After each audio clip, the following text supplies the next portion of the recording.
आज आहे 19/1/2026ची मुरली.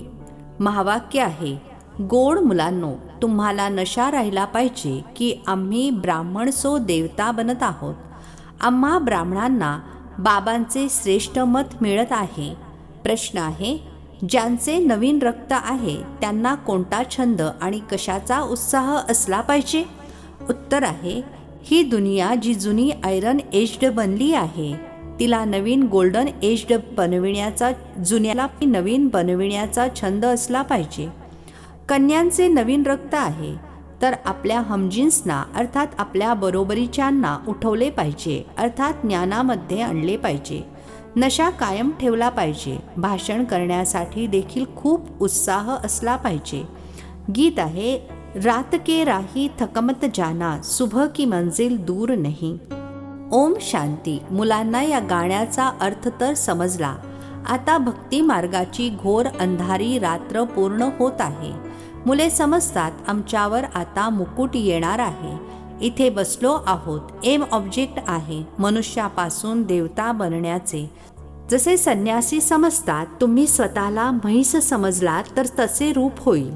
ते भक्ती मार्गाचे दृष्टांत आहेत. जसा हा देखील दृष्टांत आहे की रामाने वानरांची सेना घेतली. तुम्ही इथे बसले आहात, जाणता की आम्ही सो देवी देवता डबल मुकुटधारी बनणार. जसे शाळेत शिकतात तर म्हणतात, मी हे शिकून डॉक्टर बनणार आहे, इंजिनियर बनणार आहे. तुम्ही समजता, या शिक्षणाने आम्ही सो देवी देवता बनत आहोत. हे शरीर सोडून आणि आमच्या डोक्यावर मुकुट असेल.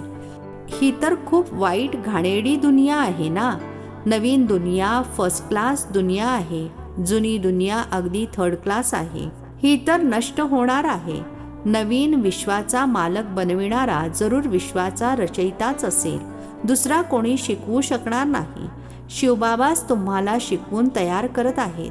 बाबांनी समजावून सांगितले आहे, पूर्ण आत्मअभिमानी बनलात तर बाकी अजून काय पाहिजे? तुम्ही ब्राह्मण तर आहातच. जाणता आपण देवता बनत आहोत. देवता किती पवित्र होते. इथे किती पतित मनुष्य आहेत. चेहरा भले मनुष्याचा आहे, परंतु सीरत अर्थात आचरण बघा कसे आहे. जे देवतांचे पुजारी आहेत ते स्वतः देखील त्यांच्या पुढे महिमा गातात. तुम्ही सर्व गुणसंपन्न 16 कला संपूर्ण आहात. आम्ही विकारी पापी आहोत. चेहरा तर त्यांचा देखील मनुष्यांचाच आहे, परंतु त्यांच्या जवळ जाऊन महिमा गातात. स्वतःला घाण विकारी म्हणतात. आमच्यामध्ये काहीच गुण नाहीत. आहेत तर मनुष्य अर्थात मनुष्य. आता तुम्ही समजता, आम्ही तर आत्ता बदलून जाऊन देवता बनू. श्रीकृष्णाची पूजा करतातच यासाठी की आपण कृष्णपुरीमध्ये जावे, परंतु हे ठाऊक नाही आहे की केव्हा जाऊ. भक्ती करत राहतात की भगवान येऊन भक्तीचे फळ देतील. पहिल्यांदा तर तुम्हाला हा निश्चय पाहिजे की आपल्याला कोण शिकवत आहे. हे आहे श्री श्री शिवबाबांचे मत. शिवबाबा तुम्हाला श्रीमत देत आहेत. ज्यांना हे ठाऊकच नाहीये ते श्रेष्ठ कसे बनू शकतील? इतके सर्व ब्राह्मण श्री श्री शिवबाबांच्या मतानुसार चालत आहेत. परमात्म्याचे मतच श्रेष्ठ बनवते. ज्याच्या नशिबात असेल त्याच्या बुद्धीत बसेल, नाही तर काहीही समजणार नाहीत. जेव्हा समजतील तेव्हा आनंदित होऊन मदत करू लागतील. बरेच जण तर जाणतच नाहीत. त्यांना काय माहीत हे कोण आहेत, म्हणून बाबा कोणाला भेटत देखील नाहीत. ते तर अजूनच आपले मत देऊ लागतील. श्रीमताला न जाणल्या कारणाने त्यांना सुद्धा आपले मत देऊ लागतात. आता बाबा आलेच आहेत मुळी तुम्हा मुलांना श्रेष्ठ बनविण्याकरिता. मुले जाणतात, 5000 वर्षांपूर्वीप्रमाणे बाबा आम्ही तुम्हाला येऊन भेटलो आहोत. ज्यांना माहीतच नाहीये ते असा प्रतिसाद देऊ शकत नाहीत. मुलांना या शिक्षणाचा खूप अभिमान वाटला पाहिजे. हे खूप उच्च शिक्षण आहे, परंतु माया देखील खूप विरुद्ध आहे. तुम्ही जाणता, आम्ही असे शिक्षण घेतो ज्यामुळे आमच्या मस्तकावर डबल मुकुट येणार आहे. भविष्य जन्मजन्मांतरासाठी डबल मुकुटधारी बनू. तर यासाठी मग असा पुरुषार्थ केला पाहिजे ना. याला म्हटले जाते राजयोग. किती आश्चर्य आहे. बाबा नेहमी सांगतात, लक्ष्मीनारायणाच्या मंदिरामध्ये जा. पुजाऱ्यांना देखील तुम्ही हे ज्ञान समजावून सांगू शकता.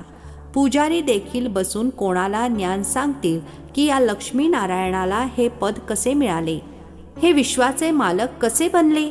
अशा प्रकारे बसून सांगितले तर पुजाऱ्याचा देखील सन्मान होईल. तुम्ही त्यांना सांगू शकता की आम्ही तुम्हाला हे सांगू शकतो की या लक्ष्मीनारायणाला हे राज्य कसे मिळाले. गीतेमध्ये देखील भगवान वाचा आहे ना, मी तुम्हाला राजयोग शिकवून राजांचाही राजा बनवतो. स्वर्गवासी तर तुम्ही बनता ना. तर मुलांना किती अभिमान वाटला पाहिजे की आम्ही हे बनत आहोत. भले स्वतःचा आताचा फोटो आणि राजेशाही पोशाखातील फोटो देखील इथे एकत्र काढा. खाली तुमचा फोटो, वरती राजेशाहीचा फोटो असावा. यामध्ये काही खर्च तर नाहीये ना. राजेशाही पोशाख तर लगेच बनू शकतो. तर प्रत्येक क्षणी हे लक्षात राहील की आपण देवता बनत आहोत. भले वरती शिवबाबा देखील असावेत, असे फोटो देखील काढावे लागतील. तुम्ही मनुष्यापासून देवता बनत आहात. आपण हे शरीर सोडून जाऊन देवता बनणार, कारण आता आम्ही हा राजयोग शिकत आहोत. तर हे फोटो देखील मदत करतील. वरती शिव, मग राजेशाहीचा फोटो, खाली तुमचे सामान्य चित्र. शिवबाबांकडून राजयोग शिकून आम्ही देवता डबल मुकुटधारी बनत आहोत. फोटो ठेवलेला असेल आणि कोणी विचारले तर आपण सांगू शकतो, आम्हाला शिकविणारे हे शिवबाबा आहेत. फोटो पाहिल्यानेच मुलांना नशा चढेल. भले दुकानामध्ये देखील हे चित्र ठेवा. भक्ती मार्गामध्ये बाबा नारायणाचा फोटो ठेवत होते. पाकिटामध्ये देखील असायचा. तुम्ही देखील आपला फोटो ठेवा, तर आठवण राहील की आम्ही देवी देवता बनत आहोत. बाबांची आठवण करण्याचे उपाय अर्थात मार्ग शोधले पाहिजे. बाबांना विसरल्यामुळेच खाली पडतात, अर्थात पतन होते. विकारामध्ये पडला तर मग लाज वाटेल. आता काही मी असे देवता बनू शकणार नाही, हार्ट फेल होईल. आता मी पूर्ण कसे बनू. बाबा म्हणतात, विकारामध्ये जाणाऱ्याचा फोटो काढा आणि त्याला सांगा की तू स्वर्गामध्ये येण्यालायक नाहीस, तुझा पासपोर्ट समाप्त. स्वतः देखील अनुभव करतील की मी तर कोसळलो, अर्थात पतित बनलो. आता मी स्वर्गामध्ये कसे जाणार. जसे नारदाचे उदाहरण देतात, त्याला सांगितले, तू आपले तोंड तर बघ, लक्ष्मीला वरण्यालायक आहेस. तर चेहरा माकडासारखा दिसू लागला. मग मनुष्याला देखील लाज वाटेल, माझ्यामध्ये तर हा विकार आहे, मग मी श्री नारायणाला किंवा श्री लक्ष्मीला कसे वरणार. बाबा युक्त्या तर सर्व सांगतात, परंतु कोणी विश्वास ठेवेल तर ना. विकाराची नशा येते तेव्हा समजतात, या हिशोबाने आम्ही राजांचाही राजा डबल मुकुटधारी कसे बनणार. पुरुषार्थ तर केला पाहिजे ना. बाबा समजावून सांगत राहतात.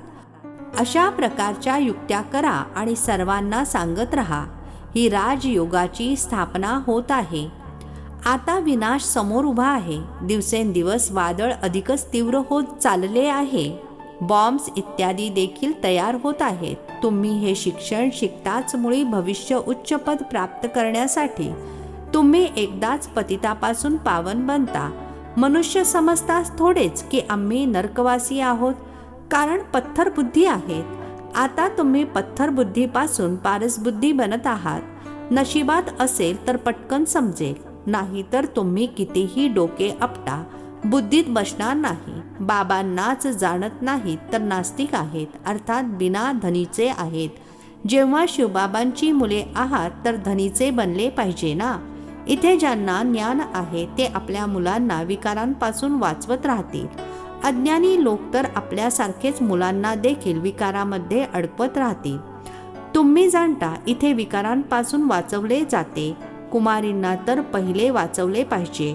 आई वडील जणू काही मुलांना विकारामध्ये ढकलून देतात. तुम्ही जाणता ही भ्रष्टाचारी दुनिया आहे. श्रेष्ठाचारी दुनिया हवीशी वाटते. भगवान वाच, मी जेव्हा श्रेष्ठाचारी बनविण्यासाठी येतो तेव्हा सर्व भ्रष्टाचारी असतात. मी सर्वांचा उद्धार करतो. गीतेमध्ये देखील लिहिलेले आहे. भगवंतालाच साधू संत इत्यादी सर्वांचा उद्धार करण्यासाठी यायचे आहे. एक भगवान बाबाच येऊन सर्वांचा उद्धार करतात. आता तुम्हाला आश्चर्य वाटते, मनुष्य किती पत्थरबुद्धी बनतात. यावेळी मोठमोठ्या व्यक्तींना जर का कळले की गीतेचा भगवान शिव आहेत, तर माहीत नाही काय होईल.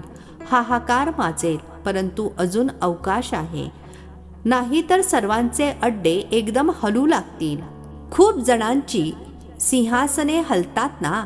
जेव्हा युद्ध होते तेव्हा कळते यांचे सिंहासन डळमळू लागले आहे. आता खाली पडतील. आत्ता हे डळमळले तर खूप खळबळ माजेल. पुढे जाऊन हे होणार आहे. पतित पावन सर्वांचे सद्गतीदाता स्वतः म्हणतात, बरोबर ब्रह्मातनाद्वारे स्थापना करत आहे. सर्वांची सद्गती अर्थात उद्धार करत आहेत. भगवान वाच, ही पतित दुनिया आहे. या सर्वांचा उद्धार मलाच करायचा आहे. आत्ता सर्व पतित आहेत, तर पतित मग कोणाला पावन कसे बनवू शकतील? अगोदर स्वतः तर पावन बनावे लागेल, तेव्हाच मग फॉलोअर्सना बनवू शकतील. भाषण करण्यासाठी खूप उत्साह पाहिजे.